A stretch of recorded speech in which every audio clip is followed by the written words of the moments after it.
ကြားနာတယ်မိုက်ပဲကိုတီလာကိုမေးအရေးကြီးဆုံးပဲအဲ့ဒီတီလာပြုစဉ်တန်းရှင်းပြီးဆိုရင်ဒီတီလာတမာတိပညာရထောက်ရတီးရဖြစ်နေတဲ့အတွက်ကမ္မထန်တစ်ခုအားထုတ်လိုက်တာနဲ့မကြောက်ဘူးအဲ့ဒီကမ္မထန်ပေါက်ပြောက်တယ်နားလေလာနေမိုက်ပဲအင်းမိတို့တွေကလူဘွားမှာနေတော့အလွယ်ကူဆုံးကမ္မထန်ကတော့မေတ္တာပွားတာကောင်းတယ်ဘာပွားတာကောင်းလဲမေတ္တာပွားပါဂုဏ်တော်နှလုံးသားမှာထုံဝန်းပေးပါကြားနာတယ်မိုက်ပဲအမြဲတမ်းလေ့ကျင့်နေပါမေတ္တာကိုအမြဲတမ်းပွားများမယ်ဂုဏ်တော်ကိုအမြဲတမ်းထုံဝန်းနေမယ်ဆိုရင်ကိုယ့်ရဲ့စိတ်ဟာတတိအမြဲတမ်းရှိသူတစ်ပါးပေါ်မှာမုန်းတိတဲ့စိတ်လုံးဝမရှိတော့ကံအကြောင်းလဲကိုသိထားပြီဟုတ်တယ်မလားလုံးဝမုန်းတိတဲ့စိတ်မရှိဘူးအားလုံးပေါ်မှာမေတ္တာထားနိုင်တာကိုယ့်ပေါ်မှာမုန်းချင်မုန်းကိုမမုန်းတော့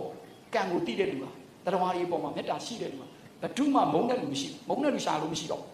ကြိုက်တဲ့လောက်ကိုယ့်ရဲ့အကျိုးစီးပွားပြအောင်လို့မမုန်းကိုယ့်ရဲ့သမီးလေးဖြစ်ဘူးတဲ့ငါရဲ့အမေကြီးဖြစ်ဘူးတဲ့ဆိုတဲ့အတွေးလေးဝင်လာကိုယ့်ရဲ့အကုသိုလ်ကံအကြောင်းတရားဟာငါအခုငါ့ကိုသူစော်ကားနေတာငါအတိတ်ကငါလုပ်ခဲ့တဲ့အကုသိုလ်ကံကြွေးဟောင်းကြီးကိုငါပေးဆက်နေရပါလားသိသွားရင်